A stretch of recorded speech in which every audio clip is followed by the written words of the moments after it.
What's happening, everybody? Welcome back to Redemption with Jaden.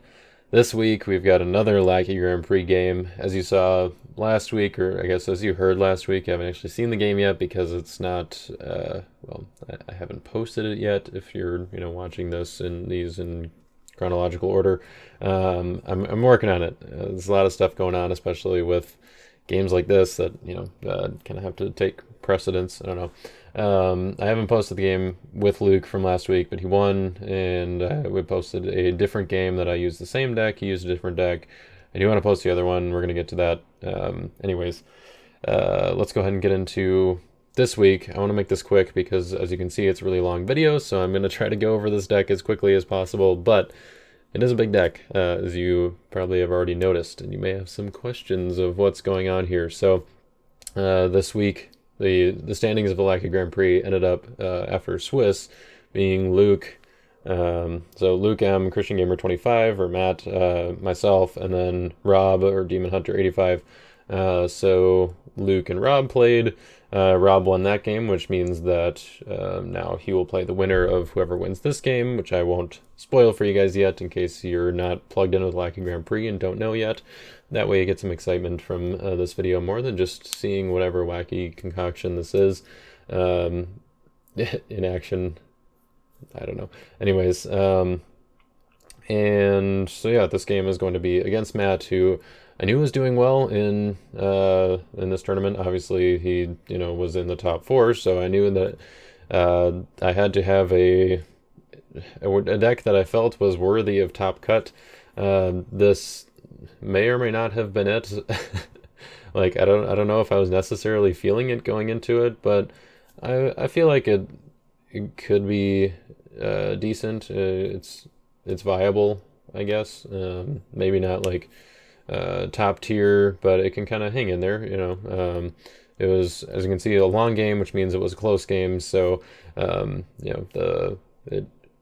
hung in there with another top cut competitive deck. So yeah, that's this game that we'll get into. But quick, I'll talk a little bit about the deck first.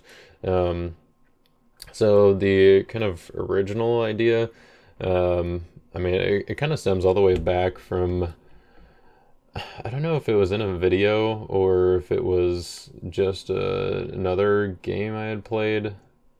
I feel like it was a video because I was playing a player, I think it was in a Lackey Grand Prix, or maybe it was in a tournament game or something, where someone was using the 2 witnesses, and I was like, this card is really, like, it's weirdly good if you can like keep it alive, because a lot of the defensive battle winners and stuff don't necessarily remove the character. They just like bounce or withdraw, or those are like some of the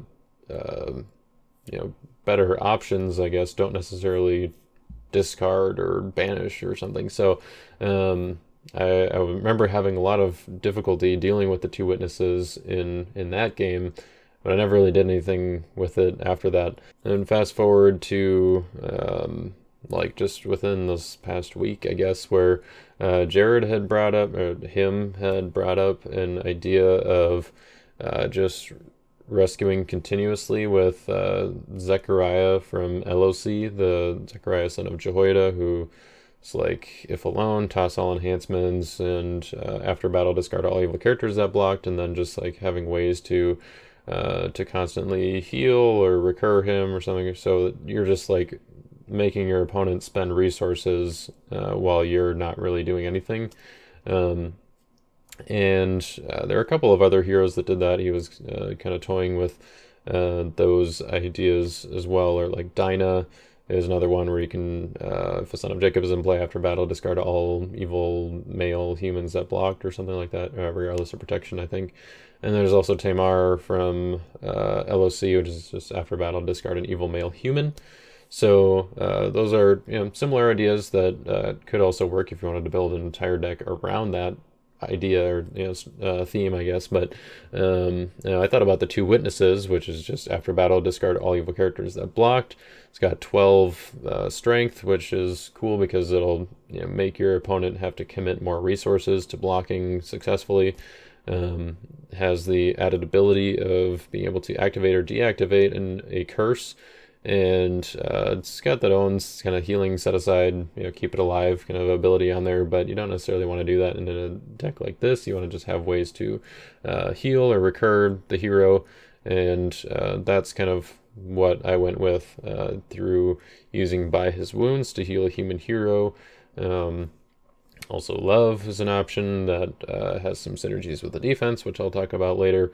And then also just Love Righteousness is a way to recur the two witnesses, searches for a white hero. And both By His Wounds and Love Righteousness involve music, so you can get both of those back with Music Leader. And then I also have Eternal Covenant here in reserve to just straight up resurrect the two witnesses as needed.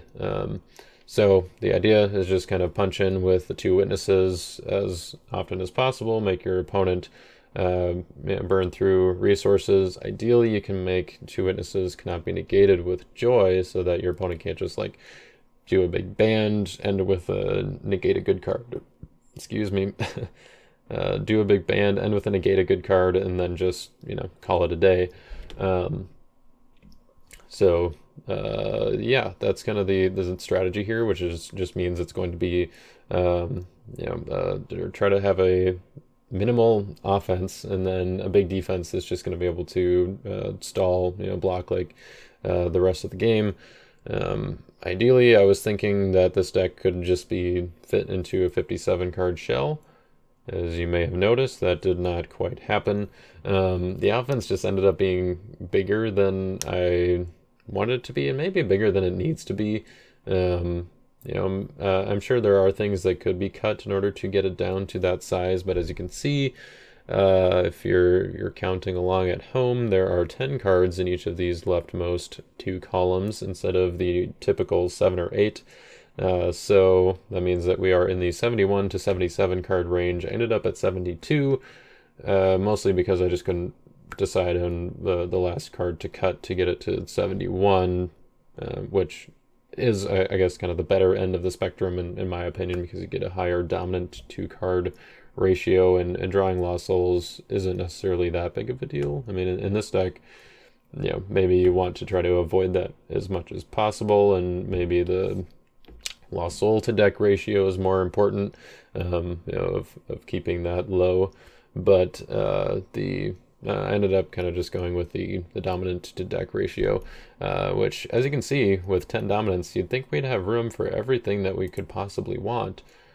But I decided not to go with Son of God and Second Coming, and just kind of fully rely on the offense getting it done through either getting through all of the opponent's defense, which definitely wasn't going to happen in time, so like within time limits of a game. But in the Lackey Grand Prix, we have 90 minutes for each game, which is twice as long as typical tournament games in person, which is probably a little bit generous, but I figured that was the case in which this could actually be feasible. So that's something to note. If you're trying out this deck, you probably want to trim it down and try to get the game in, get things rolling a little bit faster, but it's also going to depend on your opponent and how fast their deck is, because the backup plan, I guess, probably has to be Plan C at this point.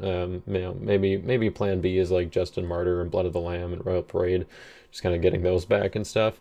Plan C, because it's the cross, C for cross, obviously, is going to be to use the cross to win the game. Of course, when I was thinking of like what's the best way to get a meek New Testament hero successful in battle, my thought was, oh yeah, Simon the Zealot or Zealous, choose the blocker, or convert to meek, choose the blocker, play Authority of Christ, done deal, easy enough, right? Well, actually, the cross tosses Authority of Christ, which is not something that was like, it's not something I didn't know, and it's not something that was like new to me when I actually I realized that at some point during this game, that I was like, oh yeah, that's not actually going to work. So I guess at that point the plan just became, well, okay, if I go in with Simon, if we're getting to the end of the game, go in with Simon, convert to meek, play Authority of Christ, and then the next turn activate the cross, and then hopefully just be able to walk in, maybe use Blood of the Lamb or Life in the Sun or something if I actually need a battle winner to get the job done.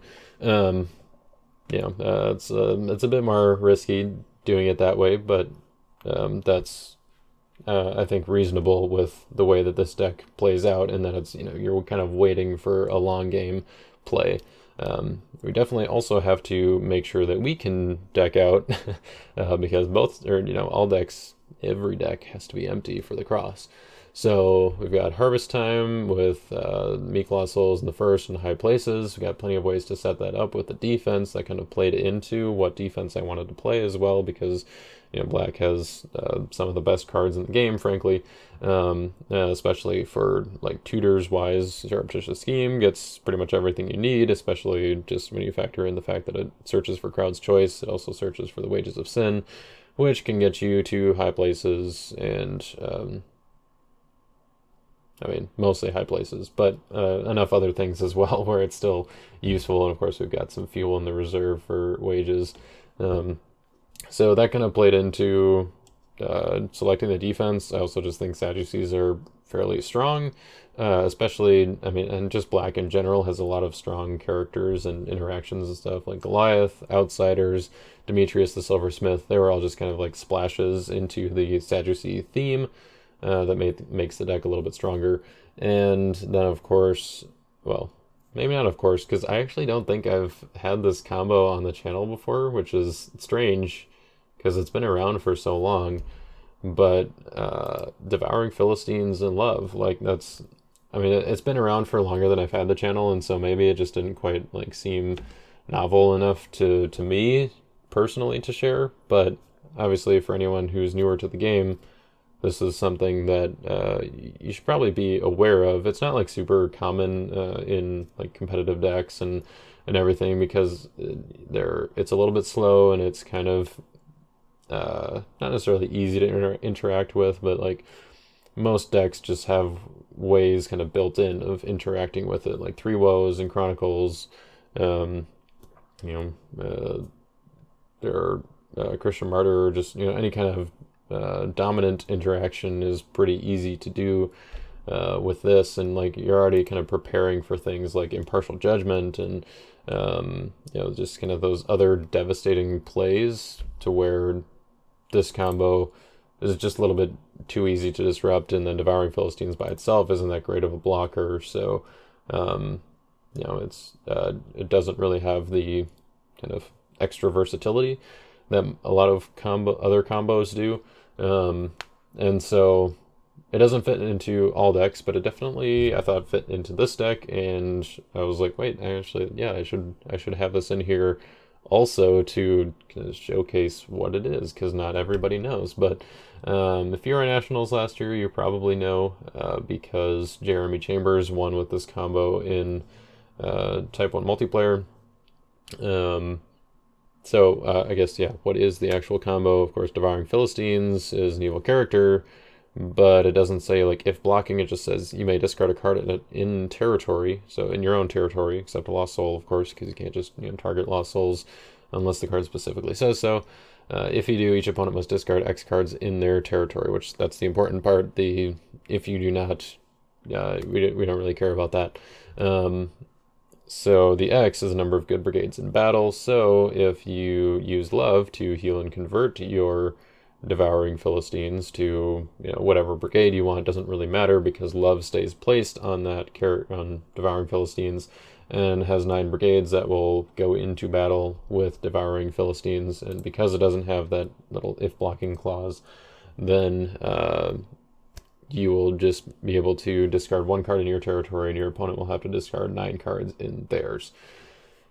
It's pretty strong, especially if you can like make it undoable, I guess, unnegatable, or just know what's in your opponent's hand and what their options are, so that they can't negate it. Like even if they have Second Coming, they could probably, or they will probably use that to go to Three Woes to negate Displeased or Devouring Philistines. It's devastating enough where people go to great lengths to try to stop it, and maybe that's good enough on its own, like if you can make them use a dominant to stop that. But I don't know. The other option is just putting Joy on Devouring Philistines after you convert them to white or clay, and then their ability cannot be negated. So Yeah, it seems pretty solid. So yeah, that's that combo. I decided to put that in here because getting into like a late game situation, that becomes really good, especially once your opponents have kind of gone through their dominance already, and kind of their ways to interact with it. So, anyways, that's the deck. Hopefully, I kept this quick enough for you guys. I guess just a little bit of just so you're not taken by surprise when you actually get into the game. This is the last you're going to hear of my voice in this video. I know you can really, you got to savor it while it lasts. Maybe I should have started with this in the intro so that you guys could really know to pay attention and really take it in. No, I'm just kidding. So the game was live streamed and recorded by Jay Chambers and Josh Potratz, who, of course, have a great grasp on the game, so they make for good commentators, and they did live commentary in Discord, so some of you may have already seen this, or more likely if you haven't or if you are here, you probably haven't seen it, or maybe you just wanted to hear the kind of deck overview. Maybe you're gonna. This video is sponsored by Your Turn Games, a retailer of Redemption CCG with various products such as singles, sealed product, and great deals on bundles like battle boxes and grab bags. They also have pre-built decks such as Challenger decks in the $55 range, Contender decks in the $80 to $95 range, and Champion decks in the this deck just placed at Nationals last year dollar range. They also have card supplies to keep you caught up on all of your gaming needs, and at no cost to you, they have Redemption resources such as the latest Redemption news, rules, tournaments that are coming up, and Redemption content such as this. So head on over to yourturngames.biz today, and a big thank you to them for supporting this content. An hour 30 on the clock, and here we go. We have Lackey Grand Prix Top Cut Round 1. We have Jaden Alstad, and we have Matthew Sinclair. Christian Gamer 25 versus the Jailer, and you have your wonderful commentators Flooded Red and Kevin the Dude, also known as Jay Chambers and Josh. Say your last name for us, Josh. Potratz. Potratz. Potratz. And if you ever need a reminder, it's spelled pot rats. That's Potratz-Z. Is it Prostrats? Prostrats? Prostrats, that exactly. Right off, I just want to point this out. We have a very interesting deck size from the Jailer. Yes, we do. 63 card deck.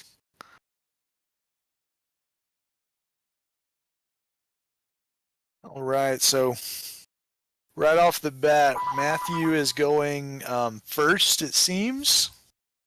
And he is coming in with Angel from the Sun, making a rescue attempt. He is going for turn 1, Matthew the Publican. We are looking at Jaden's hand, and he has Burial, Shipwreck, Babel, Wages, Seized by Rioters, Fifth Seal, Covenant with David, and Sheol. And so the total draw for this Matthew is going to be 7. No, 8, because Matthew counts all brigades and Babel has blue. So Matthew for 8 going first. Man, Matthew wins games. Yeah, especially the complete lack of an evil character over here is a little bit rough. Also rescuing the first, just straight out from under whatever combo he's trying to pull. Yeah, I'm trying to figure out why your screen is flashing and flashing and flashing. Oh, it is doing that for everyone? Okay. Oh yeah, that's just doing it on the video. My eyes.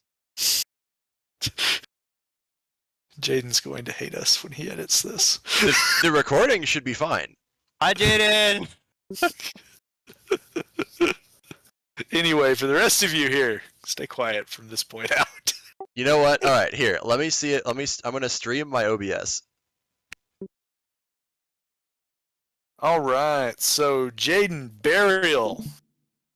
And there's the stream. It's coming back. Technical difficulties. All right, so Jaden has Burial on turn 1, and then Matt responds, plays his Thomas the Twin, And then he also just has a large hand. Let's take a look at Matt's hand, why don't we? Sweet. All right, so Matthew's hand is loaded. Also, I think it is a point worth noting that both Matthew and Jaden opened with Babel and Wages in their opening hand. So Matt has got turn 1 Judas. He has got Bartholomew Nathaniel. He's got Matthew, who is meek. He plays Patmos. It's a really good start for Matt. What do you think, Josh? Yeah, especially sniping. Obviously, other than just going first and getting a Matthew D8 is pretty nice. Sniping the first is pretty important, especially since with Jaden's deck size, I imagine that he is intending to try and draw a lot of cards, and in fact probably drew so many cards that he decided to add even more to his deck, but now he's not going to be able to do that. Well, actually, the first is actually on the bottom of Jaden's deck. He played Burial. I see. I must have missed that during the technical difficulties. Well, at least not all hope is lost. You didn't miss that during the technical difficulties. Jaden's deck is ridiculously huge. It's like 70. But anyhow, so Matt has been playing Sadducees Disciples, almost Gospel of Christ showcase this tournament. Honestly, a good way to describe Matt's deck is Gospel of Christ showcase with expensive ultra rares. But so far it has done well, since it took both you and I really kind of out of top cut contention for this tournament. So Matt's hand currently, just for everyone knowing, since it's about to pass off to Jaden, has got Tenants Kill the Sun, Wages, the card that has Scheme at the end of it that has that really crazy word that I should be able to say, but apparently I cannot. Philip of Bethesda, Authority of Christ, and Spirit is a Dove. And so now we are on Jaden's turn. Jaden gets draw 3, and he gets the star off the Gatekeeper Maid. And so he gets a draw 1 off Gatekeeper Maid's star ability. Does he? Yeah, I think he does. But anywho, Josh, you have any thoughts for us? Well, he does have the Shipwreck. He's got a lot of interesting small characters at the moment, but fortunately, despite them both drawing opening Babels, Jaden is the one who got the opening Shipwreck, so he's actually going to be able to answer that. Now, it's worth noting though that Josh's or Matt's deck does not actually really get hurt by Shipwreck. Because when you think about what Matt's deck has got going on for it, is he's got 1 color offense, 1 color defense, so his Babel tops out at about 3.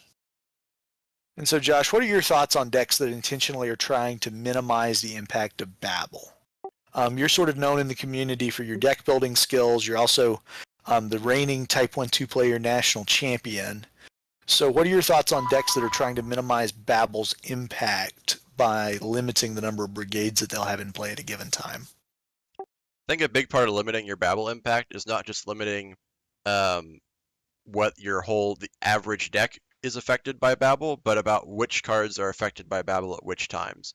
So if you're thinking about something like Angel of the Sun, which is a small toughness hero in a brigade that's probably not meshing with the rest of your deck, and doesn't have CVP, you're like, oh, that's going to get Babeled every time. But if Angel of the Sun is in your deck, you're probably usually going to be wanting to turbo toward it and get a Justin or a Matthew turn 1 with something like Patmos. So on turn 1, there's likely not going to be a Babel, and you're likely not going to have many other characters. So Angel of the Sun is fine in your deck anyway, even if you're going to face a lot of Babels. Whereas something like Noah, maybe, that's going to be sitting in your territory the rest of the game after you use it, adding 9 to everything, is something that you might want to reconsider if it doesn't have a lot of synergy with your deck. But like, it's a meek deck. You got to run Noah. Well, maybe you'll reconsider that unless you have a specific reason to put him in.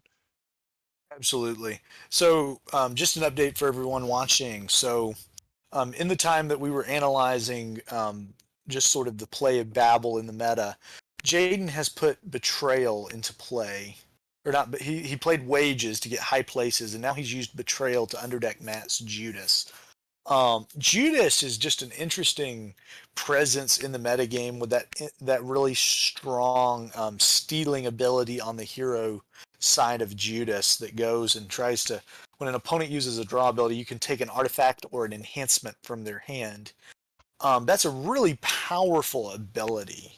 And so honestly, sometimes it feels as if there's a bit of a war going on over does Judas work or not. And so that sort of just took place at the moment. Both players, by the way, babble high places. And Jaden has Shield, whereas Matt does not right now. And Jaden also does have that shipwreck. I believe the turn has passed back to Matt. He drew High Priest Plot, Angel in the Sun, and the first. And so he triggers the first, I believe, and then he puts high places down after he has used his first. So that's sort of where we're at. So there's the first again. Matt's drawing cards. Why is Matt drawing cards? What am I missing here? Anyway, I think he's still doing the first and hide places. gotcha. Did he use Harvest Time? No. Okay. So off the bat, we've got Jaden on defensive heavy. I assume. I have his list. I will actually consult with that list. So we have Jaden's list, and Jaden is playing a defensive heavy deck that is trying to use Justin Martyr and Music Leader, along with a number of things to just sort of outlast his opponent. I'm assuming he's trying to set up using Harvest Time in the first to create a large amount of card draw, and then he sets up a combination of just martyrs and musicians cards. To my knowledge, Jaden's deck plays very few number of. This is bizarre. Anyway,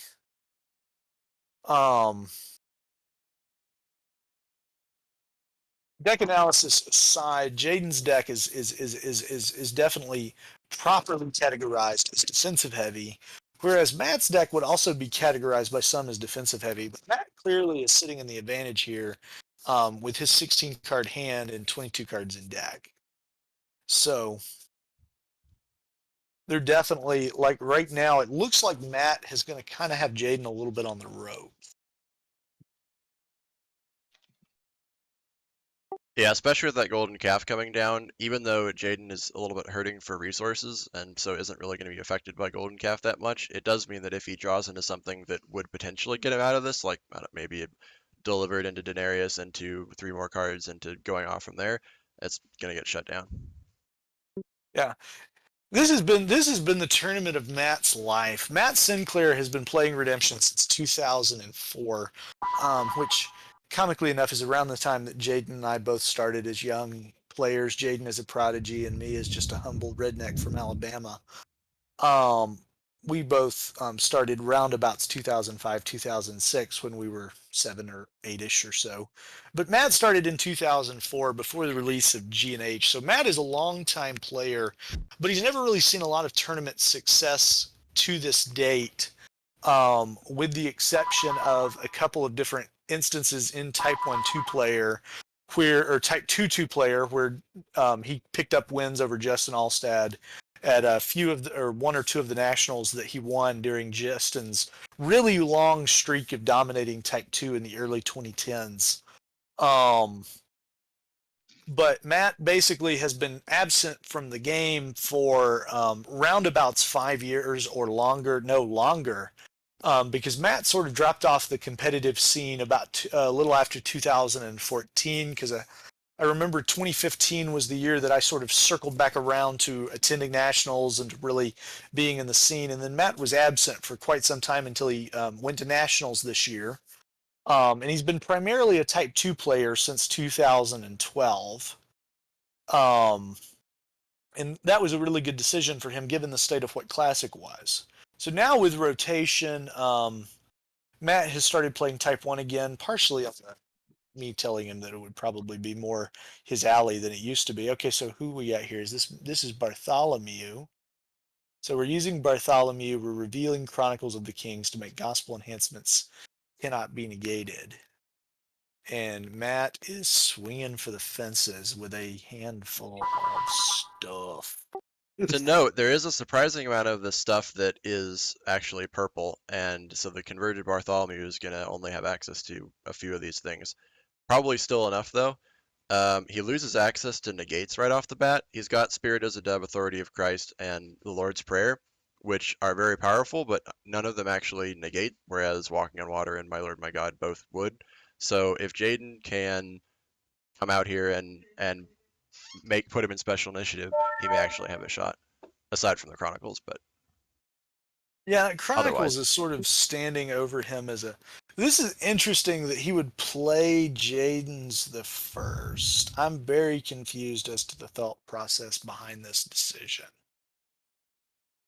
This looks like it. Is this an evidence of a tilting misplay? Because he's triggering a shield here.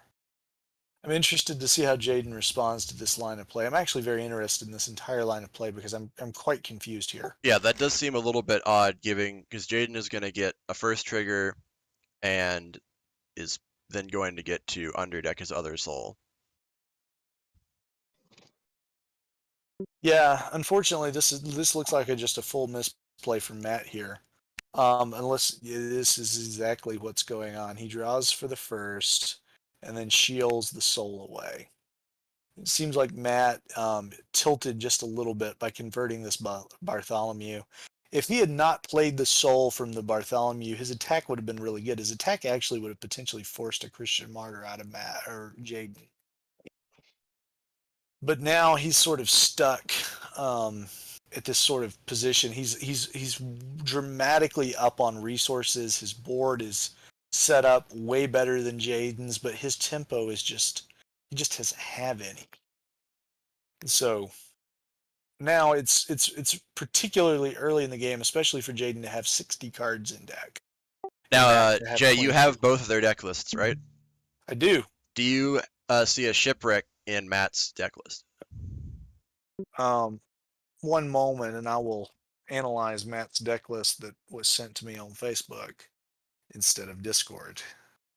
If he has a shipwreck, then he's got an interesting line to scheme to that and discard the Sheol that he potentially could have done before, but at least will be able to do in the future. Otherwise, if he doesn't have a way to remove that Sheol, then potentially Jaden's deck is going to be holding him off for quite a long time.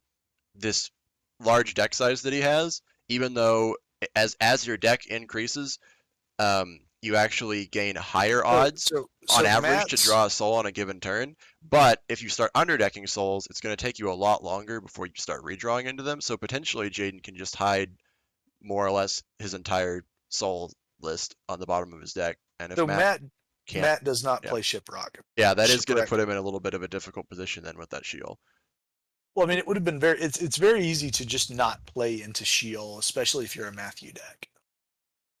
So I'm hoping that possibly as more souls are drawn, because there's only one soul actually on the bottom of Jaden's deck, and the top soul, Jaden's top card is the first. So he may strand his first here. So that would be an interesting just potentiality here. So Matt is also just left with a copious amount of cards in hand after the Matthew.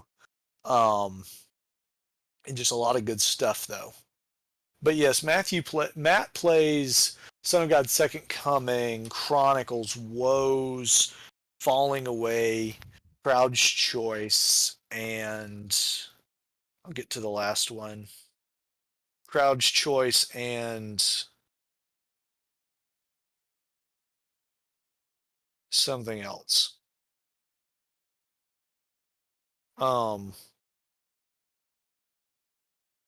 Thankfully, we have both players consent to be playing on camera for this instance. Also, Matt has also been trying to trade for all the cards in his deck, so I think half the community knows what's in it anyways. But I will say, though, that like Matt's tournament has just been a really interesting case. I mean, beating myself in round one and then taking out LOJ Games and Frosty 138 in rounds 2 and 3, and then he takes you out with a full win in round 4, Josh. So Matt has been sort of knocking out us big dogs this tournament, and now he's up against Jaden of Redemption with Jaden fame.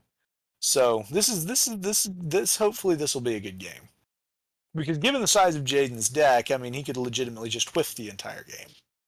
And so he drew into his first.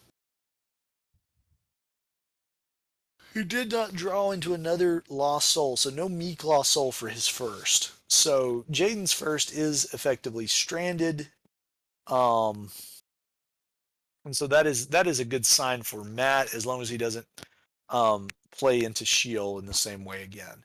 So Jaden drew 3 cards and passed the turn.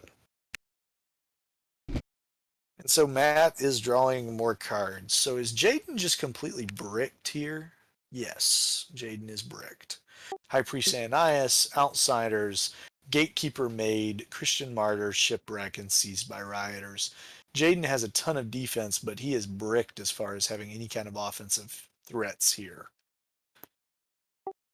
Based on Jaden's list, what is his win condition here? Is he running a cross combo? His win condition is he actually does have a cross combo in his deck, I believe, because he has in reserve, he has Simon the Zealous and Eternal Covenant and Authority of Christ. He also has Sin the Helper in his reserve. His offense has Justin Martyr, David the Psalmist, 2 Witnesses, Music Leader, and Angel from the Sun in his main deck with an Ephesian Widow that's just still in there with Life in the Sun. There's also a Matthew the Publican. I'm trying to see if there's other cards in his offense that I'm just not seeing in this unsorted deck. But I believe that Matthew is his only main deck Meek hero for Ephesian Widow. But he's just got this. It's interesting. But I think he can go to win with the cross with No, he can't go to win with the cross. He does not actually have anything that's trying to do that. So Jaden has the cross, but he's not actively trying to win with the cross. I believe he's trying to win with 2 Witnesses, because he has Eternal Covenant in his main deck, or in his reserve, I mean. And then he also has cards like The Lord Goes Before You and Sin the Helper. So I think he's just trying to grind out his opponents. I think that's the big goal of Jaden's deck, is that he's playing a 70 card deck that's trying to grind out his opponents and waste their resources while generating incremental advantage. So we're actually in a position, Matt's deck can actually punch through a defensive heavy deck. With cards like My Lord, My God and Walking on Water and the Lord's Prayer. And in his reserve, he's got... I'm revealing reserves to my stream right now. If you want me to click on somebody's reserve, just let me know and the stream can see it. Gotcha. Okay, click on Matt's reserve.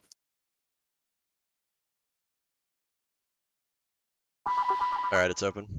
All right, so his reserve has got Great Commission, Love One Another, His Sacrifice.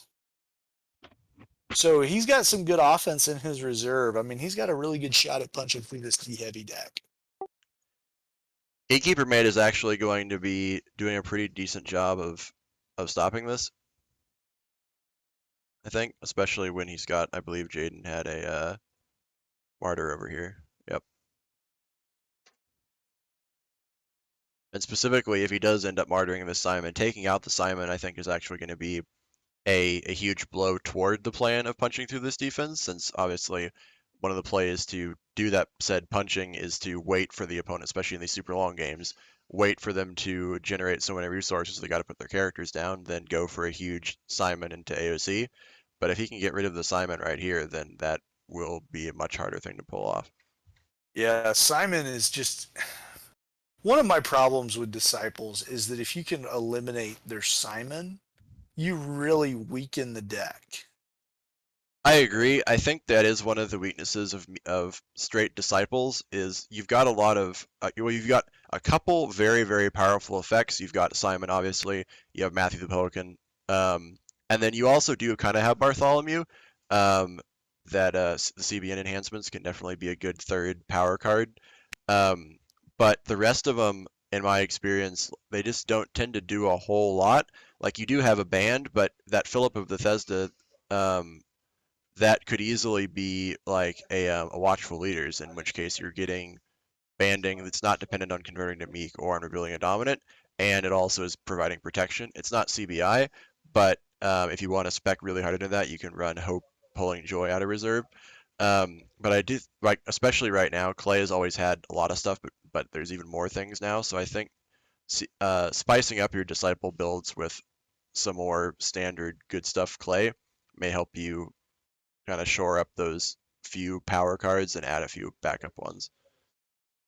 So, can you explain what exactly is going on in this battle? My understanding is that Gatekeeper chose Simon to block. I assume Jaden asked for initiative, and Matthew played a preemptive Chronicles. And then Jaden is using Herod's Simple to toss Seized by Rioters to kill Simon the Zealous. That's what I'm seeing here. Yep. That is brutal. Gatekeeper Maid is just vastly underrated, I think, but a very powerful effect. Simon has bit the dust, folks. Simon has bit the dust. All right. So, what is your evaluation of the game state now, Josh? Where are you at with it now? So I really think that we're likely heading toward. Well, I don't know about likely. I was going to say likely heading toward a timeout. With standard time control, obviously, we would definitely be heading toward a timeout.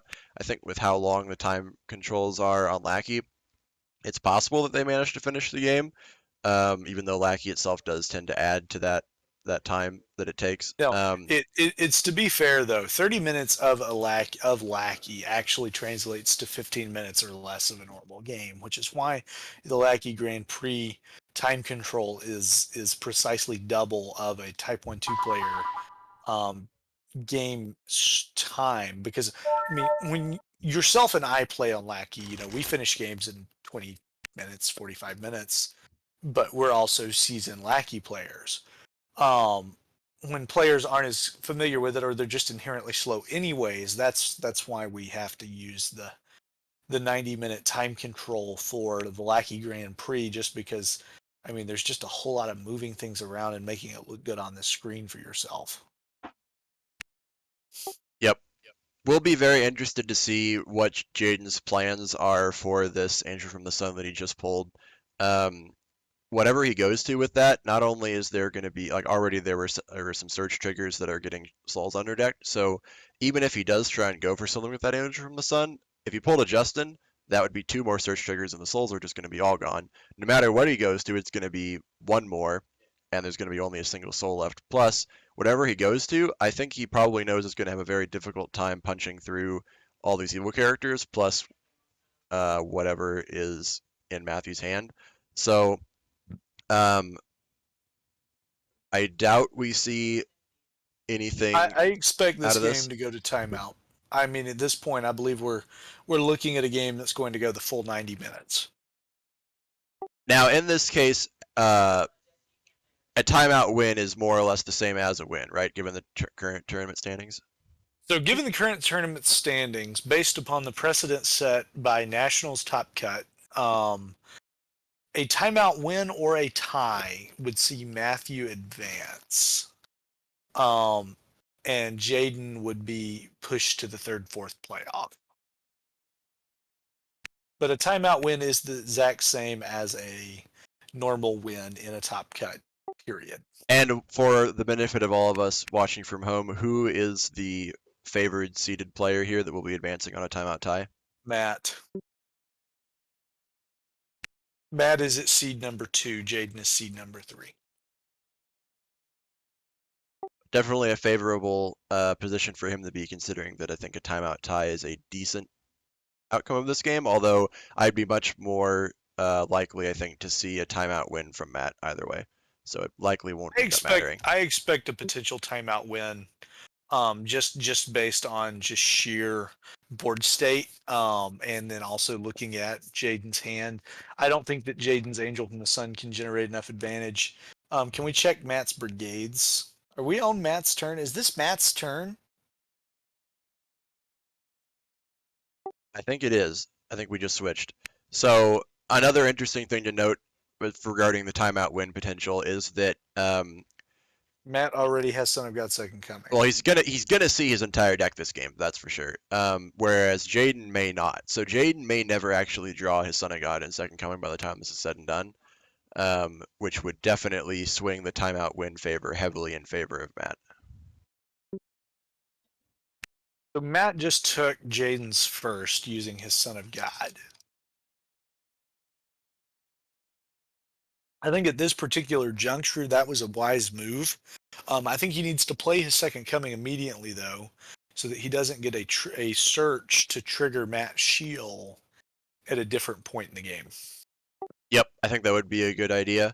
Another consideration is you never know when you're going to get your Son of God sniped by a random Reverence and Awe. You don't think about it till it happens, but that is a thing to worry about when you're seeing a large delay between your Son of God and Second Coming play. So currently, so Jaden has Son of God in his hand, and so does Matt. But Matt's just sort of sitting on his Second Coming here. Hopefully, he'll actually play it. Oh wait, no, we were looking at Matt's discard pile. That's where I was confused. The fact that both players are playing a Sadducee defense just is doing no favors for my brain at this point. Yeah, it's interesting. One of my challenges in commentating the Lackey Grand Prix at different points, because if we remember, I live streamed the entire top 4 of the first Lackey Grand Prix, and then we did that all in one night. You remember that pretty well, Josh? Yes, you do. And then also I live streamed a couple of games, or a game from Lackey Grand Prix 2. I live streamed the bottom table game, actually. One of the challenges of live streaming Lackey games is that there's so much dead time to kill. And from a commentary standpoint, that really makes things interesting, because there's just it's so hard sometimes to just tell what exactly is going on, because there is just so much thought that can go into this.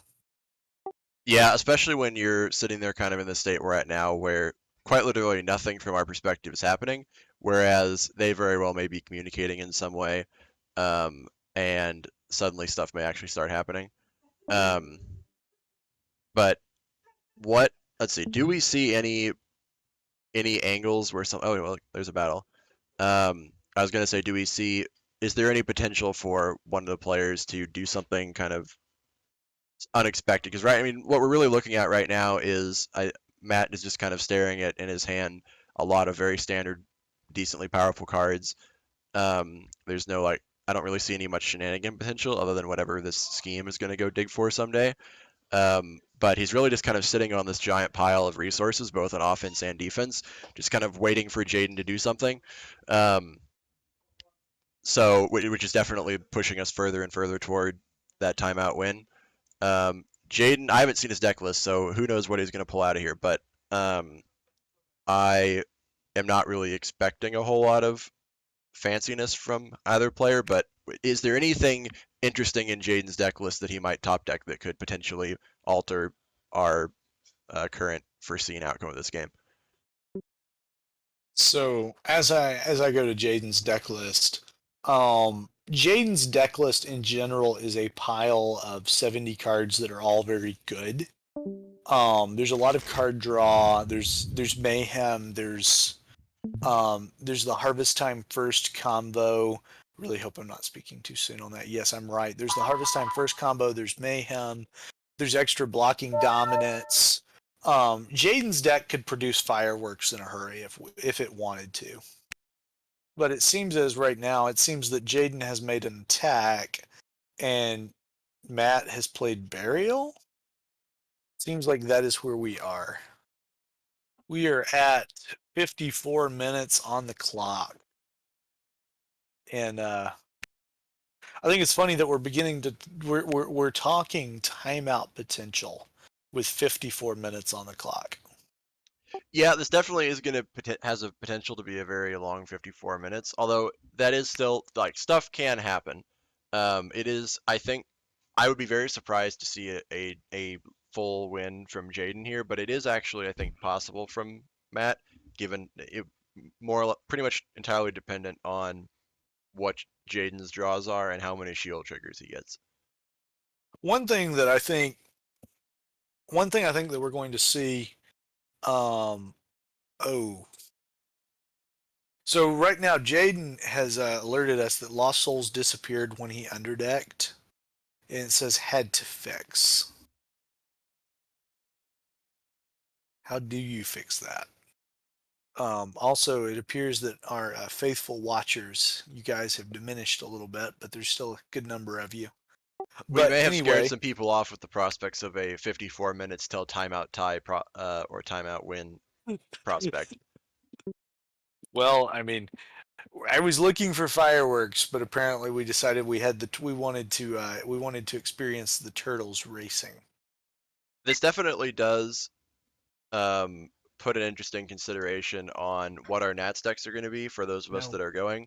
I am still of the opinion that whatever the best deck in the game is probably not a defensive heavy stall deck. However, whatever deck you are playing is definitely going to have to be prepared to deal with this, because even if you're just somebody who like you're just running, I've opened some GOC boxes and put all of the cards that share a brigade together deck pile, that's actually going to be a pretty buff defense. And you're going to have an offense that can punch through that potentially. Because I think even if a deck like this doesn't win nationals, you're definitely going to probably fight at least one or two on your way there. So it's something that every deck that's thinking about playing 10 rounds in a row is going to have an answer for. And that is something that is very much worthy of note, is that we're going to have to we have to reckon with the people who go and they get a High Priest Ananias, and then they just jam all that Sadducee stuff from GOC into their deck. Because I mean, it's just all over the place. I mean, at Michigan State, we saw Pharisees and Sadducees. I played 4 rounds, and I played Pharisees or Sadducees in 3 of my 4 rounds in an 8-man Michigan State tournament. And then the 1 round I did not play against Pharisees or Sadducees. I played against demons. So that's sort of about where I think the meta is at. Is you're going to see somebody on it, like Nationals is going to majority be black and gray, and there's going to be a little bit of crimson. There's going to be a little bit of orange. I think that's the best. I think that's it. Jaden is going to kill us. All right. Well, no, Jaden won't kill us because none of these technical difficulties are present in the OBS recording, which is no. I'm talking about the commentary that we're recording. Well, that's bad. I mean, if there's 50 minutes of timeout tie build up, then he can edit this a little bit. Oh, of course. Anywho, so we're back to action, and something just happened, and I have no idea what it was. Also, Jaden has Devouring Philistines in his hand. That's an interesting card. So I'm going to wander my way back to Jaden's deck list, and I'm going to start hunting love. Yeah, does he have the thing? For some reason or another, he does not have the thing. So that is unfortunate. I think that he is using Devouring Philistines to counter Noah? That may be possible. So for those unaware, Love is a Rainbow Territory class Fruit of the Spirit good enhancement that allows you to convert somebody to actually, just let me go pull it up real quick since there's nothing particularly interesting happening. We've got this. Convert a hero of any brigade. And so turns out that when interesting is happening. Oh, we got a rescue. Angel from the Sun to deck. What is Jaden going to rescue for the first time all game? He goes to Matthew. How many cards does Matt, or what? How many brigades does Matt have in his hand? He has 4, a shockingly low amount. Well, I mean, he's literally the deck that's designed. Like, he's literally playing the deck that would say, I don't care about Matthew. I don't care about Babel. I don't care about your Punisher. You can just take all of that stuff and you can just throw it all over here in the corner. Because I'm literally just going to present a dude and I'm going to play a battle winner. I'm going to play a big evil character and I'm going to play a negate and they're going to be cannot be negated and you just can't do anything about it. There is a love. From where? Good question. Well, currently it's in Jaden's hand, which actually is the most interesting place for it to be. We could actually see a game here. Since I mean, this is I'll be honest, since this is about if to he happen, pulls I if he will, pulls off Devouring Philistines Love, I mean, we're not necessarily looking at a game. We're more likely looking at just a slaughterhouse here. yeah. So for those doing the math at home, love converts you to a hero, so you can attack and trigger this ability at your leisure. And since love is placed on the Devouring Philistines, all good brigades are in fact in battle when it triggers, thus forcing your opponent to discard 9 cards from their territory. A pretty funny teams combo is usually what that's relegated to up until this point, although Jaden may actually be about to pull it off in a tournament. So what you're also not aware of is that Jeremy played Devouring Philistines Love in his Laughs deck that won Type 1 Multi last year. Type 1 multi doesn't count. Just Type 1 Multi should count for that domination. How are we responding to this Matthew rescue here? Looks like we've got a Brood of Vipers to start off with.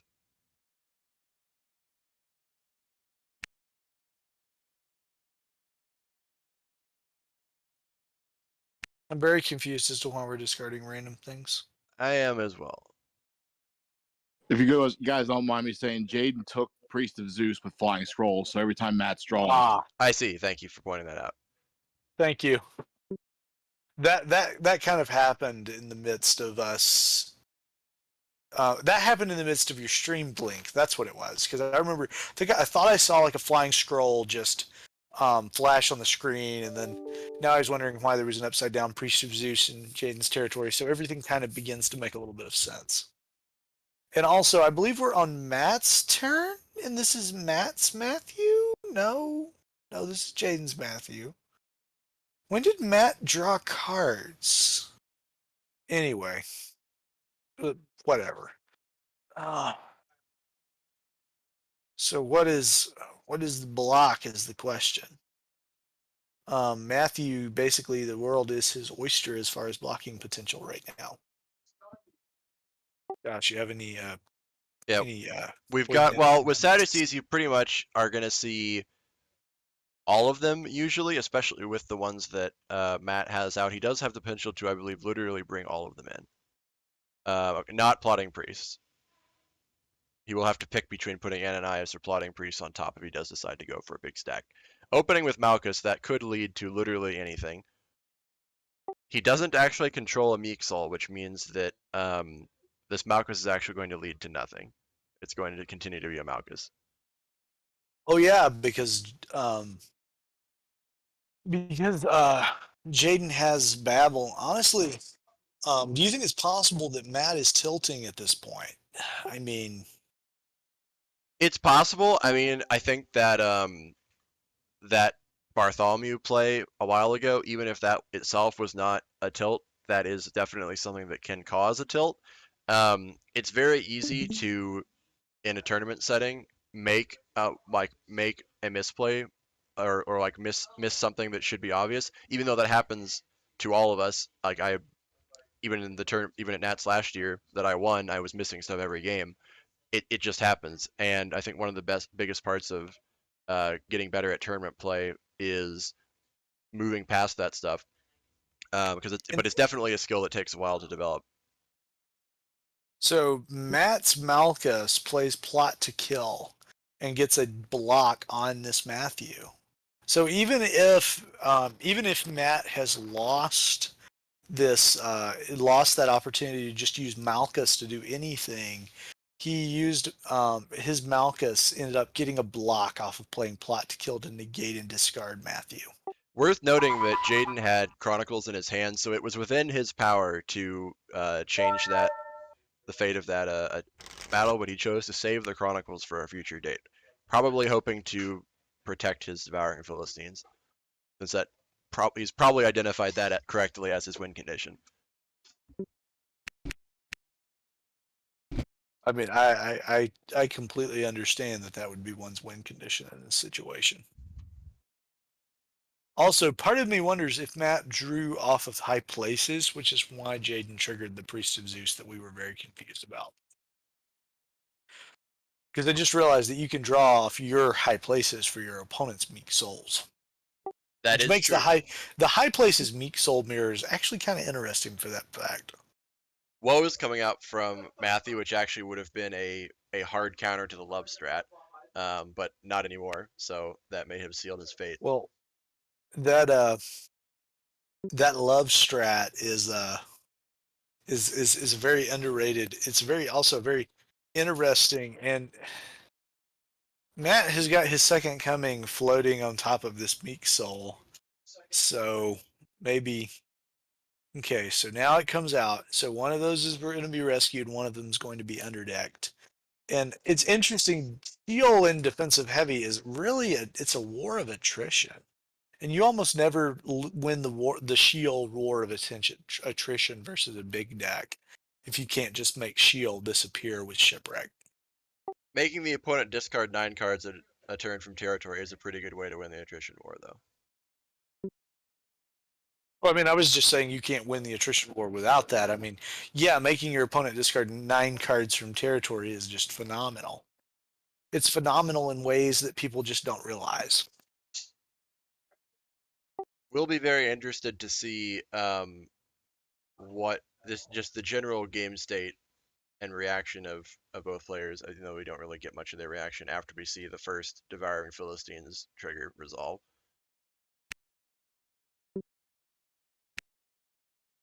Yeah, this game is really the story of this game is going to be is can Matt keep his nerves, or is he going to fall to nerves against Jaden? There's this effect. I mean, the all-stat effect is sort of a known redemption quantity of you play against an all-stat and it puts you on tilt because they're an all-stat, because Fortress all-stat. And so the question becomes, this is really the war of Matt, who is the sort of the guy who's been around forever, who's really just this is really his breakout redemption tournament's really been this Lackey Grand Prix. And so this particular game, I really like the story of this particular game, and it's going to be very interesting if Jaden wins this particular game off of Devouring Philistines in Love. Matt plays his Herod's Temple from his hand. So Jaden's souls are cleared. One of the souls was rescued. The other one has been shielded to the bottom. And so now the question just becomes of waiting until we get to see some fireworks and some love action. Some fireworks with that Devouring Philistines. That's what I should have said. So Matt does have a Falling Away in his hand. So remind me, I believe that Falling Away will kill the love strat, because if you fell the hero, then it ceases to meet the requirements of place on that hero, and love will actually fall off.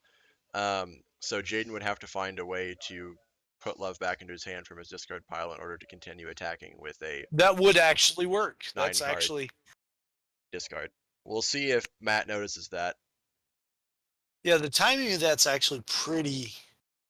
The timing of that is rough, though. You have to do that before it enters battle, and most players are going to be loath to give up one of their quote blocking dominance for advantage in that capacity. But that's absolutely the right play would be to play the Falling Away to drop the love. Now, you wouldn't necessarily even have to do that timing, though. I think the better timing might be let it attack, block with something like discard your cards, block with something to negate it, and then fall it away. Yeah, that's actually probably correct.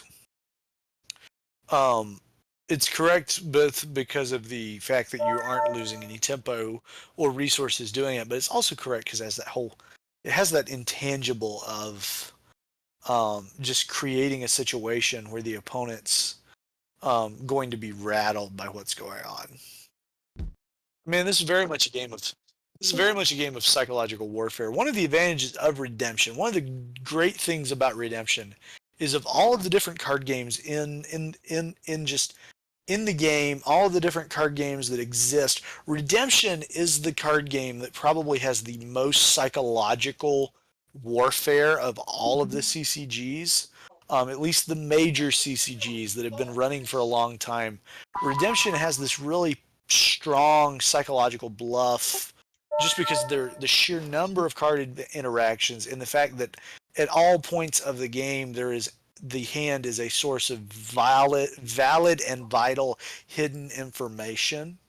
So you can basically in Redemption almost any card type in your hand is a live card type in your hand. It's not Magic the Gathering where it's a bunch of lands. It's not Pokemon where hand knowledge is just sort of whatever. It's a game where the hand matters because you can both attack and block from the hand in Redemption. Plus you have dominance. And so the psychology of Redemption is just really powerful. And which player is pulling the trigger on Harvest Time here? So yeah, that was that was a good speech. While we were listening to that, we saw a Jaden play Crowd's Choice into Harvest Time, pulling Meek Soul 1, Meek Soul 2, and an Undesirables out of his deck, and 3 Meek Souls out of Matt's. Matt is drawing. I believe that's going to see some more Priest of Zeus triggers, unless something happened. Did something happen to Priest of Zeus while we were talking? I don't see it anymore. So it looks like Matt is drawing with impunity. Jaden also draws into an Ephesian Widow and a Justin and a David the Psalmist. Based on his deck list, what do you think that David the Psalmist is in here for? There's a David's Harp in his deck list. The play in Jaden's deck is to go is to attack with David the Psalmist, pull the Lord Goes Before You, and then create a side battle. He has Grapes of Wrath. Ideally, I'm wondering if sometimes that Devouring Philistines gets used on Evil in a side battle, potentially. There's just a number of different things going on in Jaden's deck, but there are a number of targets for David's Harp, which you just put onto your David the Psalmist, and you get to try to play. There's a Royal Parade in main deck. There's Love Righteousness. There's The Lord Goes Before You in reserve. So he's got a number of different things, but they're all contingent upon having David's Harp, and he is playing a very large deck to actually draw into 1-ups and just different things going on. A lot of cards to hide your David's Harp behind, a lot of cards to hide your relevant heroes behind. It's just, it's always a gamble when your deck goes up to 70 cards. I think it's fitting to note that a 70-card deck has never won Nationals. And the only time a defensive heavy deck ever won Nationals was a 50-card deck. Yeah, the large deck size though does definitely lend itself toward tucking interesting combos like Love and Displeased Philistines into your deck somewhere. Being able to just kind of hide those in the excess cards means that your likelihood of drawing into dead combo pieces in your opening hand and just kind of getting run over is definitely much lower. Matthew the Publican, I think, might actually be one of the biggest boons toward defensive heavy large deck size decks that we've seen in a while, since there are so many cards that can actually get you straight to a turn 1 Matthew. So if you just fill your deck up with like for every extra 6 cards you add, you put in 1 extra way to get Matthew and 5 other useful cards for whatever else you're doing, then you aren't actually losing a ton of your consistency, but you're gaining a lot of potential value. I still definitely think that 50 cards is the way to go, but alternate strategies are less suboptimal in light of things like Matthew the Publican. Absolutely.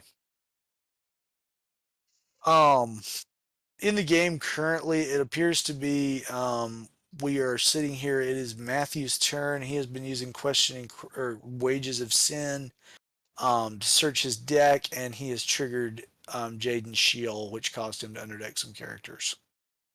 Matt plays Dubious Doubters. He plays Supercilious Scribes. He is just playing characters on top of characters on top of characters. Honestly, it looks as if he may have the way sort of padded and ready. If the opponent decides that they want to do, what did I just say? Anyway, um, so now it's Jaden's turn. Jaden is drawing 3 cards. Oh, I know what I was trying to. I know where I was going with that. Okay, so Matt has played so many characters, and so that Devouring Philistines is getting better turn by turn as there's more things on the board. And honestly, none of them are things you actually want to lose 9 out. You don't want to lose 9 cards on Matt's board, even if that only happens once. That's going to be a crippling, back-breaking play if it ever actually goes off. The love Devouring Philistines play. Yep, I do think that we're definitely going to have to see Matt come up with some sort of answer for it, even if he does get hit by it once. He could actually survive, I think, a single hit. He's got enough cards down here that if he takes a hit and then finds what to do with it later, he could still be okay. But he's definitely going to want to immediately negate it or stop it preemptively if he gets that chance. Absolutely. And I mean, it's just I'm hoping that if he does run into that play, that he'll know what's going on. Matt has been away from the game for a grand total of 8 years ahead of this year's or ahead of last year's, or it was 7 years ahead of last year's nationals. 8 years if he had started playing this year. And so he was away for a very long time. And so in that time period that Matt was playing, I mean, wasn't playing. He missed Second Coming, Three Woes, Chronicles of the Kings. He missed all of the current staples coming out. And so, I mean, it's worth noting that, I mean, when Matt stopped playing, the most recently released set was the Early Church. So that just I am a little worried that Matt's not really going to know what to do with the Devouring Philistines love combo. Fortunately, the line of let it happen, keep a guy who can negate it, play falling away to win the battle is actually kind of an easy line, I think, to fall into, even if your plan is not necessarily to permanently deal with the problem, but your plan is simply to just win the battle. It would have the side effect of permanently dealing with that problem. Now, as far as permanently goes, do you see a way in Jaden's deck to recover love from his discard pile? To my knowledge, there is not a way to recover love in the. I'm pretty sure I would have noticed the Holy Spirit in Jaden's deck list, because it is the only card that can recur that card. The Holy Spirit is the only card in rotation that can recur love, and Jaden is not running the Holy Spirit. So I don't think that Jaden can do that combo twice. Jaden is actually setting up quite a bit of things here. He's got a golden calf up now. He's got a confusion of mind. What are we looking at on time? Dwindling by the minute. We're at 28 minutes, so we have been playing for 1 hour, and it is 2-0 in Matt's favor. That There's would take quite a Devouring while to get to 5 for Jaden. Devouring Philistines is on the table. Love has been played on Justin. We have got Love Devouring Philistines. Jaden is going for it. And now we have a Clay Devouring Philistines swinging for the fences. The only things Jaden seems to be really missing here is a cross. That would be a nice way to protect your combo from any interference here. Unfortunately for him, no cross out, so Matt does have this falling away play available. The only question is he going to use it? Devouring Philistines is officially a Clay hero. My question is are we going to reach timeout and Matt is going to have 2 lost souls and Jaden is going to have 1 or less? I still think we're actually at a decent likelihood for a timeout here, especially with even if they do manage to, if Jaden manages to retain this Devouring Philistines love right until the end of the game. Devouring Philistines. Can Devouring Philistines discard heroes in this situation?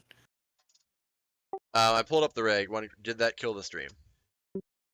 Don't think it did. I believe the stream is still ongoing, everyone. As far as I am aware, it can.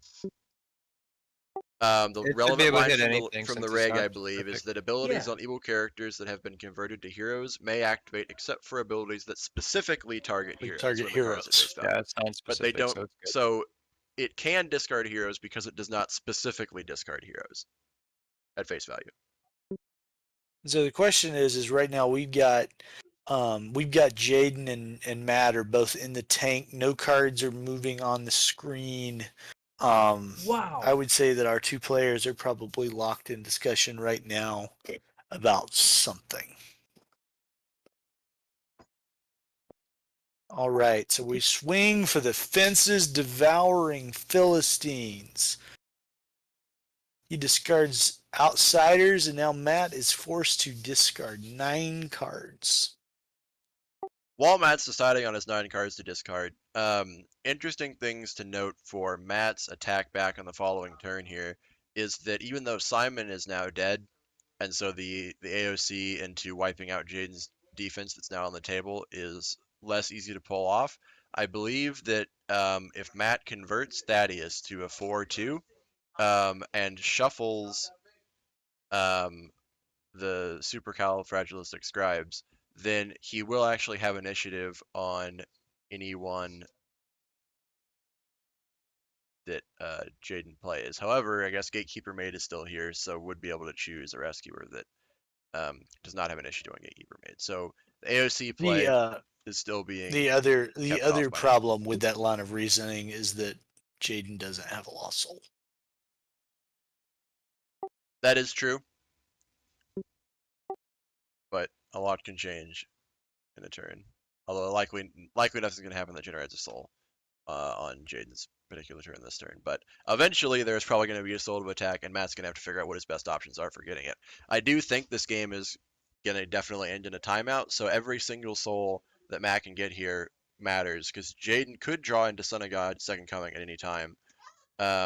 And if he does, then he's going to be even and only needs a single actual legitimately rescued soul to So push I him over the top. don't know. So is anything negating Matt's Herod's Temple?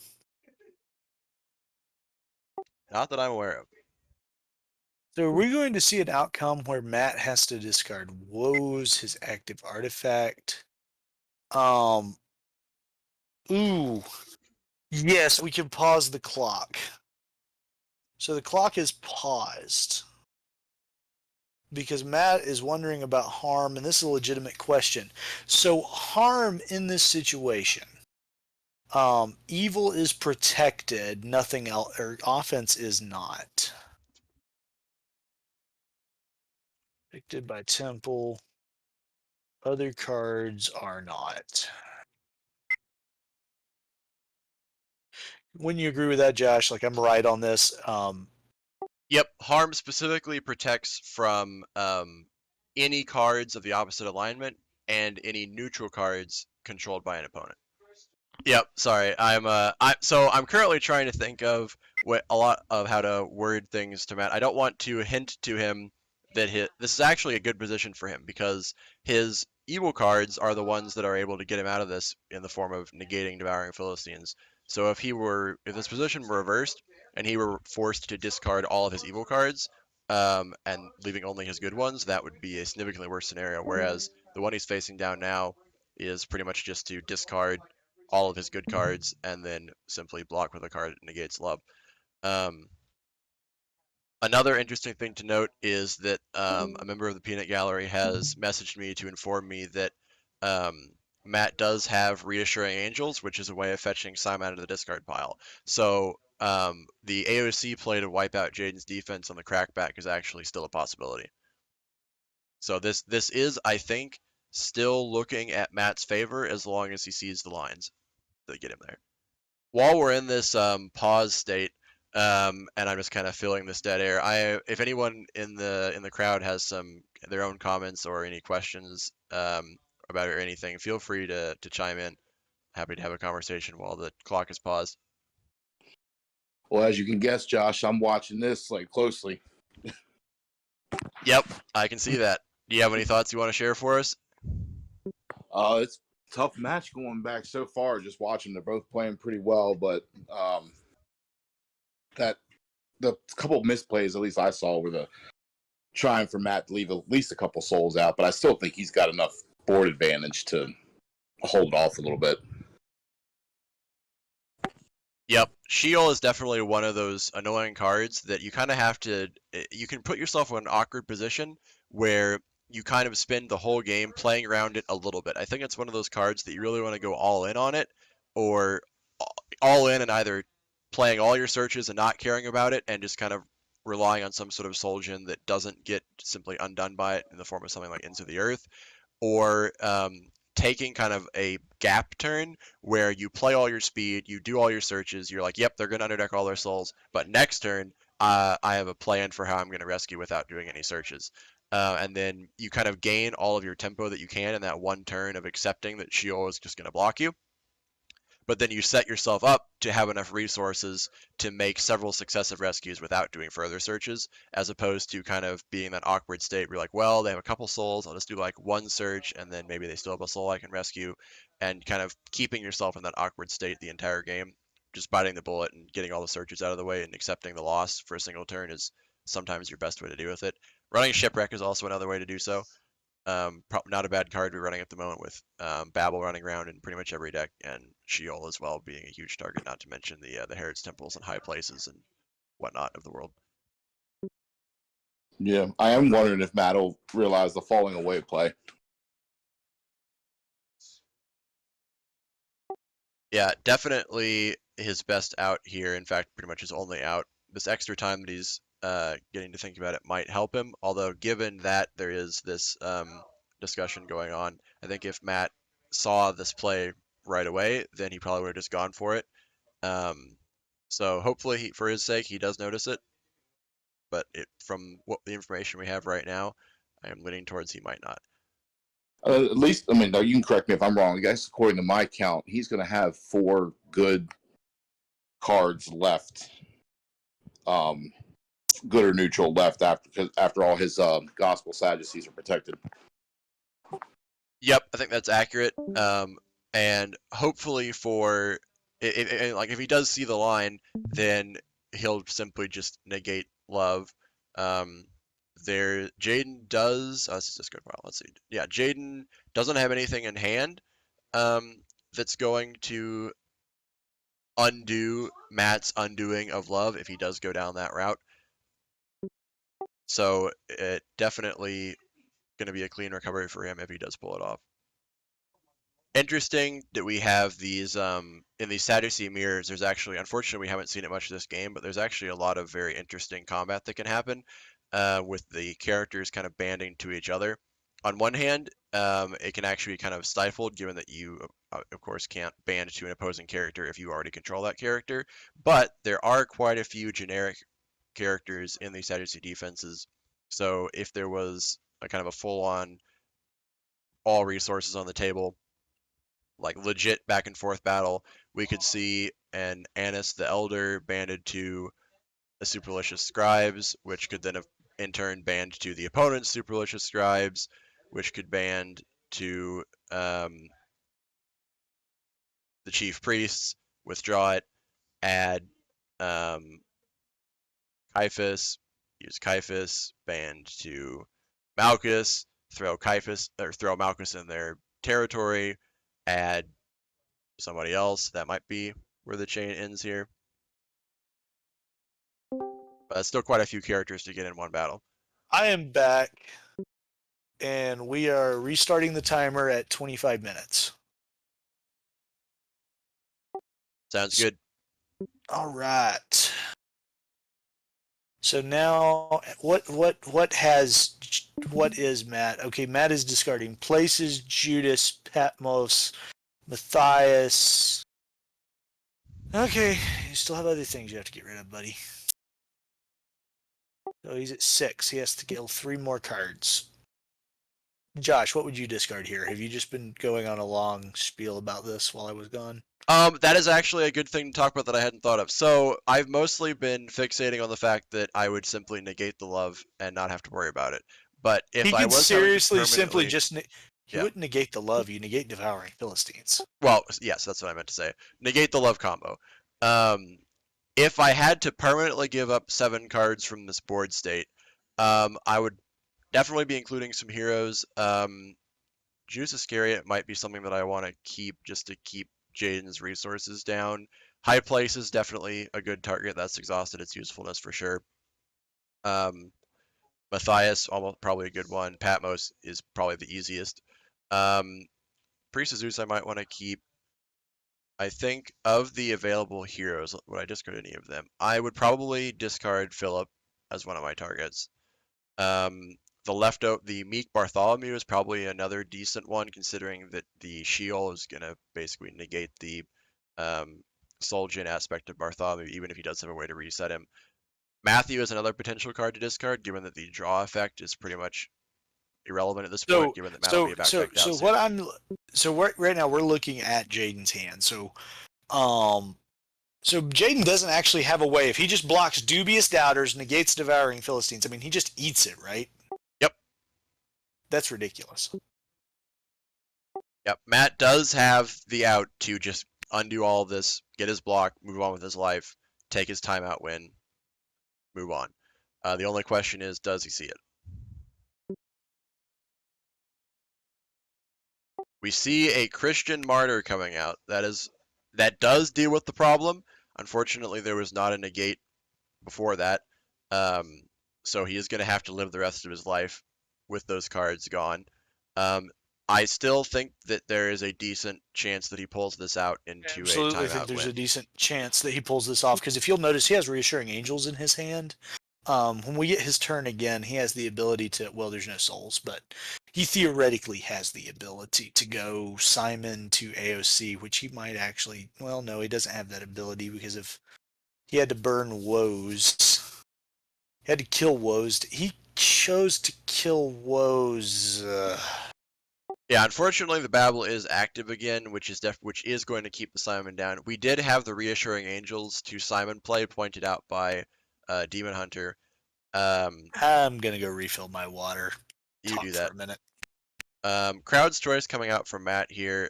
His deck is basically already in his hand, so his targets are going to be in reserve. As far as interesting things for him to pull with that in reserve, a little bit more offensive fuel. Nothing too spectacular though. He does have blocks for days. I do think remember, even though despite Matt being up 2, that is up 2 by means of his 2 dominant rescues, which Jaden has not yet used. So as long as Jaden can find his dominance in the next 20 or so minutes, they are actually tied, which again is still effectively a win for Matt. But if every single rescue here could be a game-deciding rescue. So, okay, Matt is going to reserve for some extra fuel. What is Matt rescuing? Don't know. I don't know if he's figured that out yet. I don't really see a way for him to generate any souls here. I think he is like just incrementally trying to. He is incrementally just trying to grab whatever tiny resource destruction he can grab. Yeah, I mean, Crowd's Choice to his sacrifice to killing Confusion of Mind, not a bad play. That is definitely forward progress toward his board state. The Babel is still an issue, but the Confusion of Mind would have been as well, and now it no longer is.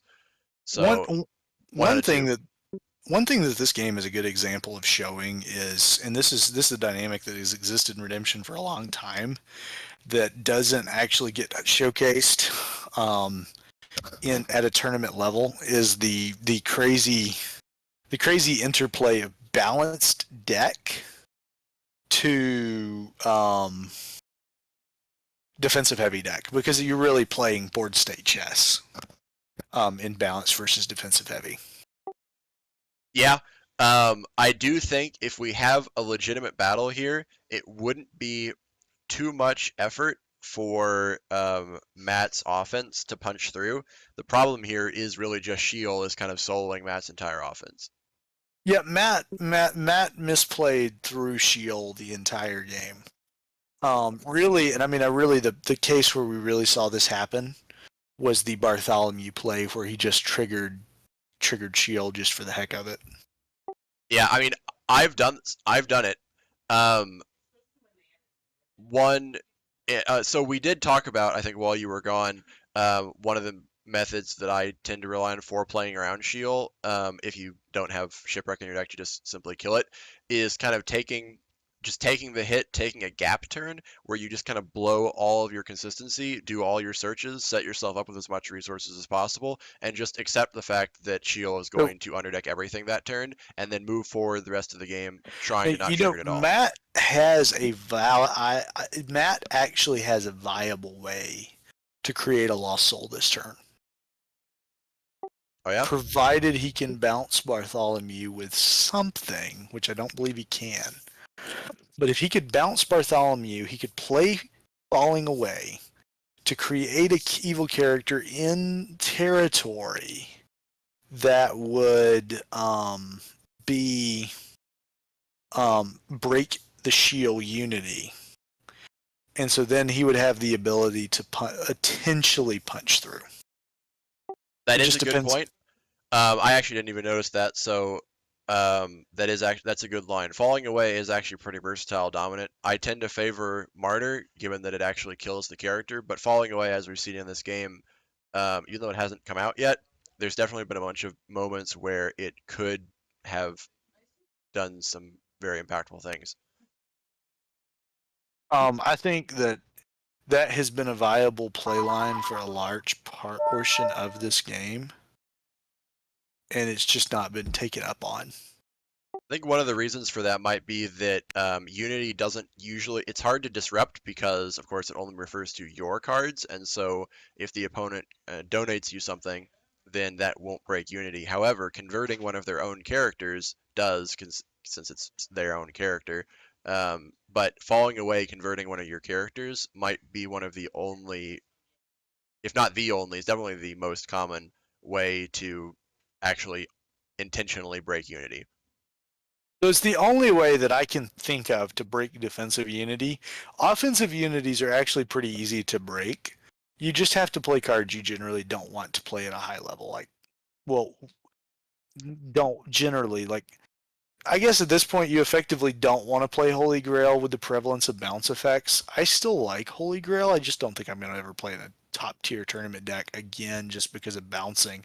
Unless the meta completely shifts, and they for some reason we just quit bouncing everything, which is totally possible. I think it is also really hard to see a Grail come out, even when we're seeing there are definitely some defenses that have really annoying characters that you'd like to be able to remove. We're seeing, not in this game, but in a lot of other decks, relatively defensive light, where you're only having 6 or 7 characters total. So in theory, should be good conditions for a Grail to come out and be able to snipe the problem characters, remove some of their characters from just chip away at their defense in essence. But like you're saying, there's bounce effects to just reset it, and that it's kind of a low tempo card since it's not directly affecting the battle, and your artifact slot can do a lot these days. Denarius, obviously, drawing you cards.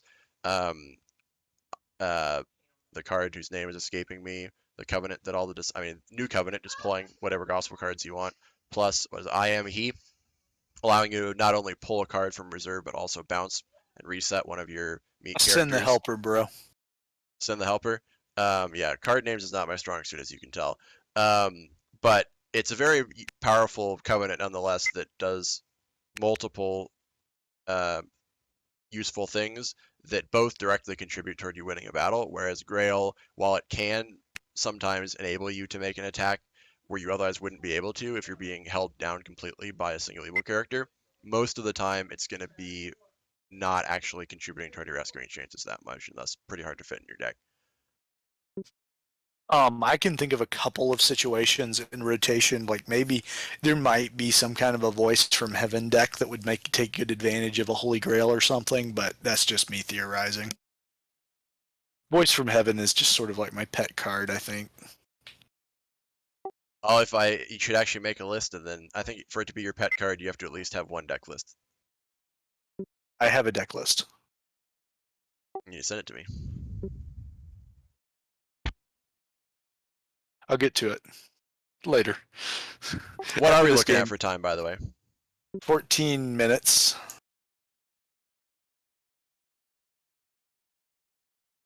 I just finished typing that to Matt as you ask. 14 minutes.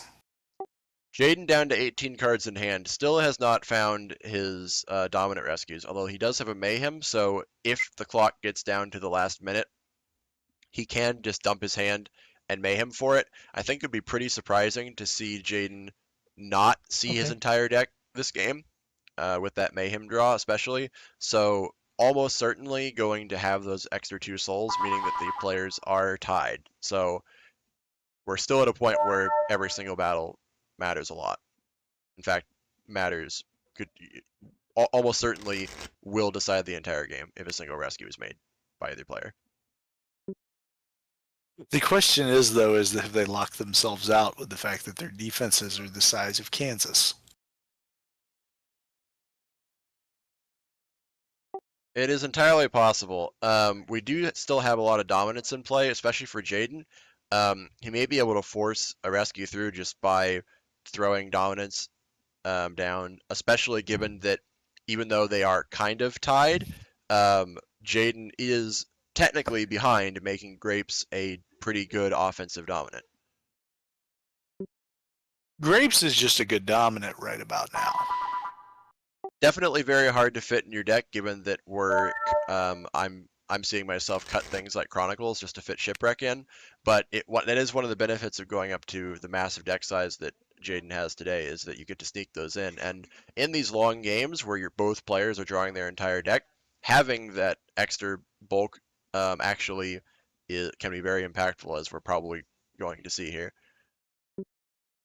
So when we're looking at a game like this, where we're going to be we're really leaning into the time control.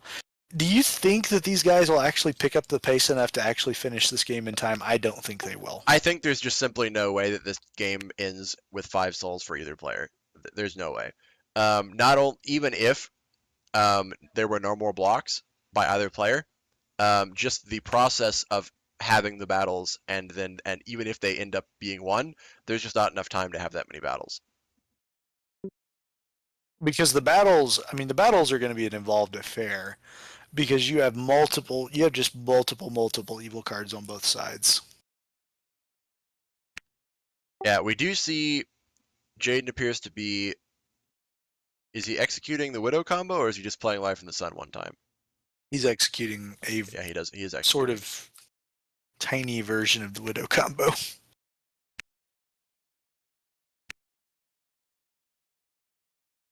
I believe he's like, I don't exactly know how his Widow combo is working. It's very tiny. If they hadn't have changed it, he could deck himself with just that Widow D1. But so we're seeing Jaden's tiny version of the Widow combo for a bunch of D1s. So this is really gonna be an interesting. This one's a nail bite. In a sense, this one's a nail biter. It's watching these two decks go at it. It's not as awe-inspiring as some of the better games in Redemption history, like Daniel Huizenga versus Gabe Esbel in 2016 Nationals, or it's just not as awe-inspiring as things like that. But there's a lot of, like, we're watching chess unfold this game, because there's just been so many tiny little things. And it's really as if we're sort of in this end game of a chess game right now. And in a sense, this is one of the better Redemption games that have been played on camera. Yeah, interesting comparison to chess, in that a chess game tends to start out with a lot of with a medium amount of options, and then move toward a lot of options, and then in end games you're kind of narrowing toward very few options. Whereas in Redemption, you start out with a small amount of options, and then it pretty much just dramatically escalates in the number of options you have, even until we see board states like this, where both players have near or actually double-digit cards in hand, giant board states. The sheer number of options that they have are astronomical, and even if they're, aside from like overt misplays, just simply deciding between the optimal lines is more or less impossible. So, like perfect play in Redemption is, I think, it's basically never going to happen, which can be discouraging for some people. But on the other hand, you pretty much always will have more room to figure out ways to do something slightly better.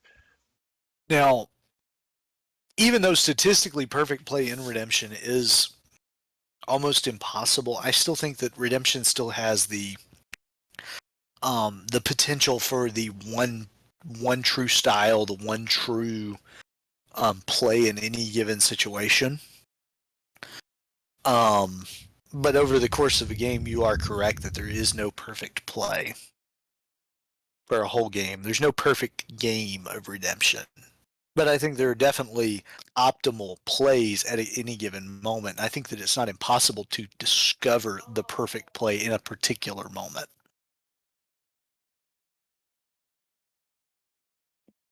All right, what are we seeing going on here? So it looks like Jaden is getting down to hand size. Apparently so. And now we've moved to Matt's turn.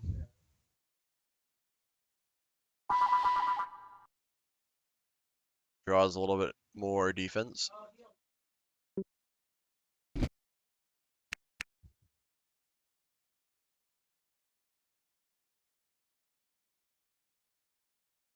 What's the Book of the Law? So he does have a way to bounce his Bartholomew. If Jaden had not generated just giant army of souls, then he would actually have had the available resources to execute the falling away to break shield unity play, but fortunately for him, that's no longer necessary. We may actually see a legitimate battle here. Let's see, what does Jaden have for... Jaden does also have a falling away. So, unfortunately, whatever happens, this battle will likely... Oh, Jaden plays... Is that a preemptive chronicle? Oh, it's a... Well, Book of the Law Killing Chronicles. I guess preemptive chronicles, the unnecessary meaning that territory class resources are already shut down by Golden Calf, but killing Book of the Law does mean that this Bartholomew, which it looked like what he was going for, probably for those CBN enhancements, is no longer going to be a play available to him. Yeah, Matt's options are ground down at this point. He's got Love One Another and Bartholomew. I mean, or My Lord, My God, not Bartholomew. Although I will say, I mean, John the Apocalyptus would be pretty great for Matt here, but I don't see Matt punching through Gatekeeper Maid. Not without Angel of the Lord in his 50. Is there a John the Apocalyptus No. in his list? Unfortunate. Yeah, I think in your Disciples decks, especially when you're running all in on Disciples, so you get these actually pretty sweet purple cards, running like a Polycarp pulling a John the Apocalyptus either from reserve or from main deck is a pretty good add here. I mean, you're going to get CBN Love One Another, you're going to get CBN My Lord My God, all around pretty great. So we've got the Book of the Law discarded. Matt's pretty much finished executing his draw, keep, and prep actions. So time to see what he goes for as a battle. Man, it's a surreal experience to see this many evil cards on the table. Yeah, the Simon into AOC looking real juicy right about now. That is still kept down, but if an AOC goes off, I guess actually AOC is no longer in Matt's hand. Where did it go? I believe I saw it go to reserve in the chat. I believe what happened. I think a High Priest plot played in territory reserved it. Yeah, and Matt pitching the. I'm still just absolutely dumbfounded at the fact that Dubious Doubters is just sitting there with its ability to negate a good card. And like when the Devouring Philistines Love went down, it did not negate Devouring Philistines. I mean, he had Christian Martyr in his hand. Yeah, that is definitely. I mean, even I see a lot of players, even in less intense scenarios, if they've made up their mind that they're going to win a battle with something like Christian Martyr, a lot of the times they just throw it down and that's that. But there's no reason to ever not block.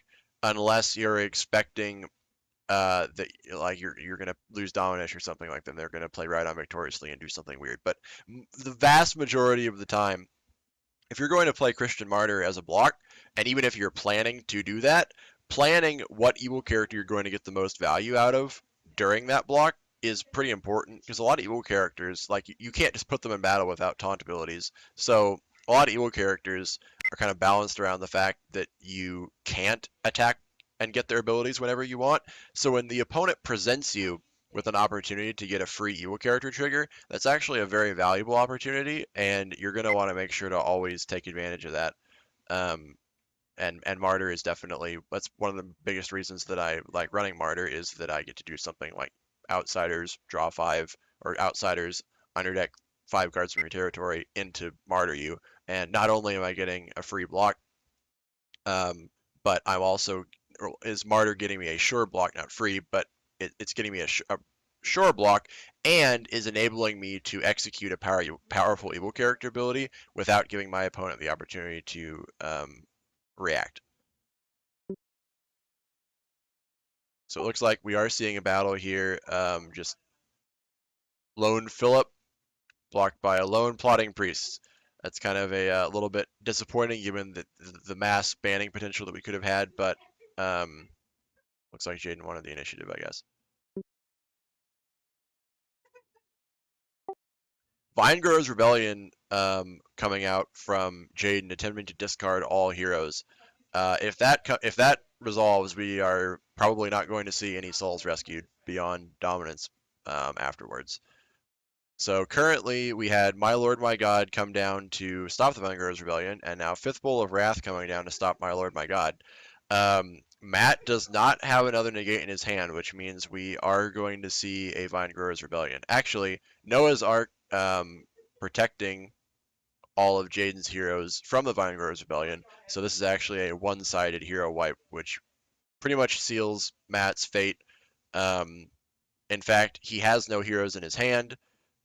I don't see any way for him to pull his last hero out of his reserve, which means that this Vinegrow's Rebellion is actually going to leave Matt with 0 access to any heroes, which is quite unfortunate.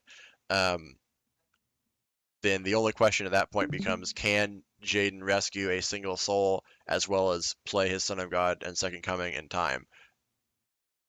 So they're at 1 minute, so I'm actually going to jump over to theirs, and I'm going to run timeout protocol. Go for it. I have completely forgotten who went first. I don't suppose anyone from the viewer gallery would like to remind me. Matt did. So Matt going first here means that with timeout protocol, Jaden will get another turn, but that will be the last turn of the game. So Matt's going to finish out this turn. So him losing all his heroes actually has no more effect beyond losing this single battle. But Jaden will get one chance to rescue a soul and take this game to a timeout win in his favor. It has actually come down to quite a nail biter despite the long build up.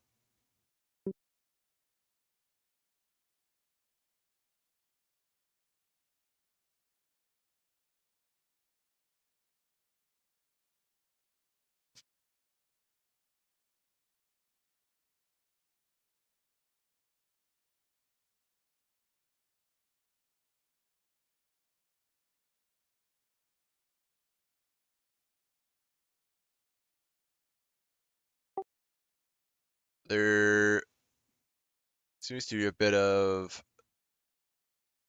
time warping going on here. So Jaden played a good woes. Did he play a good woes on his own Vinegrow's Rebellion? That is the only thing I can surmise, given that we just had all these heroes come back to life. Although I'm not sure why he'd be doing that.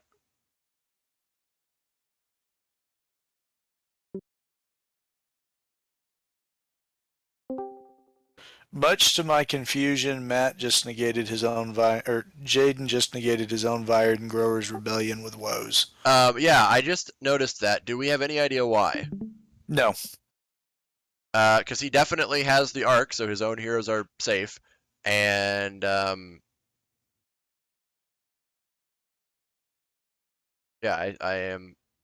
I'm not I sure am why. completely and utterly at a loss as to why you would play Woes in your own Vine Growers Rebellion when you're in the advantage for doing so. So the only reason I can think, no, okay, I was thinking like the only reason for him to do that is if he wanted to play the plot to kill and target something that was not hit by the woes, but he didn't do that. And also, Matt has no other target. So the only thing I can think of is that he wants one of these heroes to be alive for some reason. Yes, okay. Okay, he wants one of those heroes to be alive for the purpose of falling away. He has falling away in his hand. Does he have a choose the blocker effect? In his bajillion cards, yes, there's one in reserve.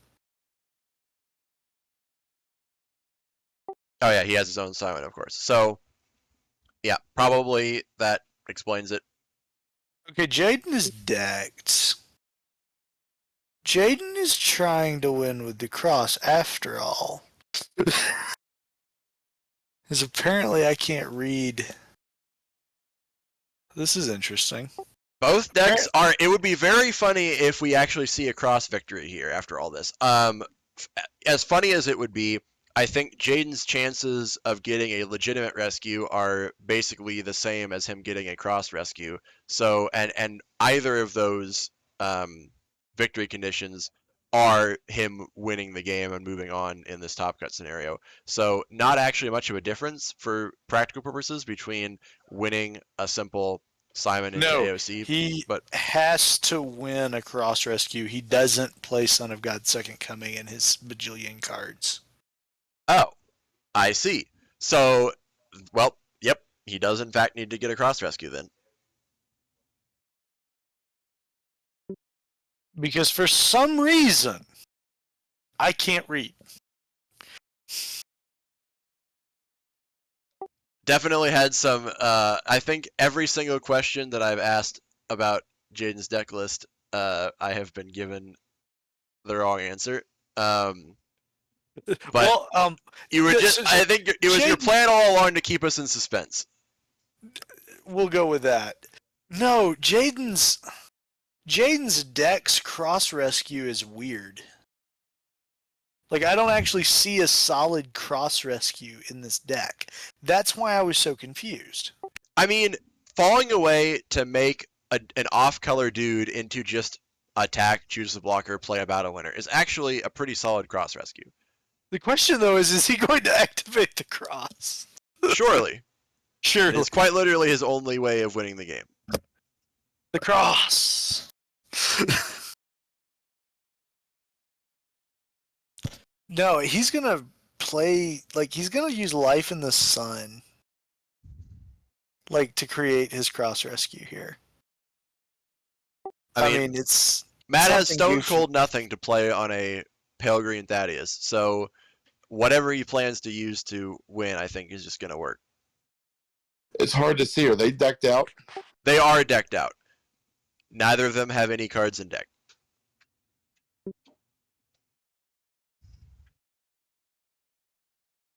Yeah, this is a cross win.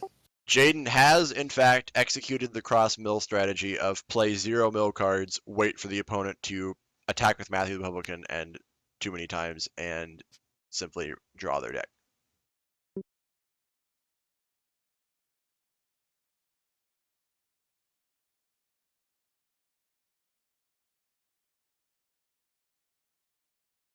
So yeah, we see the Simon choosing the blocker. In fact, he doesn't even need to play a card here, simply passing into mutual destruction. Actually, this status is not Meek, so never mind. But he will actually have to play a card. Fortunately for Jaden, he does have a card to play. So Jaden has Life in the Sun to bounce that character. Yep. is also running Joy in his deck to make, I presume, the Displeased Philistine CBN. All right. He also he's appearing to go for the style victory of simply playing Eternal Covenant for numbers and passing. The cross. Jaden Alstead wins in the final turn of Timeout Protocol. 5-3, or 5-2 by the cross. If Jaden had not negated his own Vine Grower's Rebellion that he mistakenly played, he would have cost himself his potential win here. It does just go to show how much focus it takes to get through these kind of games without making some sort of serious misplay. Given that we made it all the way to the end, and Jaden was staring at the cards in his hand necessary for him to execute a victory, and then almost threw it away. Especially for even a member of Fortress Allstad, you're still, that's going to happen to you. So I don't think there's really any escaping that. That's just one of the things that you're going to have to get through. When you go to nationals and you're playing 10 of these games in a row, what's really going to win is not just the person who's built the best deck or the person who's learned to play it the best, but the person who's learned to play it the most consistently and not get in their own head or narrow their field of vision too far, and is able to not only pilot their deck well, but continue piloting it well for 10 games in a row. Well, that would conclude our top cut top 4 match between Jaden Alstead and Matt Sinclair. Jaden has achieved a victory of 5-2 on the last turn of Time Protocol, winning by playing Eternal Covenant on Simon to win with the cross. There's very, very few more thematic ways of winning a game of Redemption than Eternal Covenant to win a game through the cross. But there you go, Eternal Covenant winning a game in a high-profile Redemption tournament. So Jaden Alstead progresses for the first time to the finals of the Lackey Grand Prix. And Matt Sinclair will be playing in the 3rd, 4th playoff versus Luke Marshall. So we've got Rob Smith and Jaden Alstead in the finals, and Matt Sinclair versus Luke Marshall in the 3rd, 4th playoff. All right, this is your host, Jay Chambers, signing off. Interesting thematic note, not only do we have the, of course, Eternal Covenant cross victory, the cross is actually depicted in the variant Eternal Covenant art, so which Jaden is, of course, running. So that worked out. That is a cool thematic note. But once again, this is your host, Jay Chambers, signing off. We're done now. Okay, see y'all. See you, everybody. I'm going to bed. I got to work tomorrow. Yeah, me too. See you guys.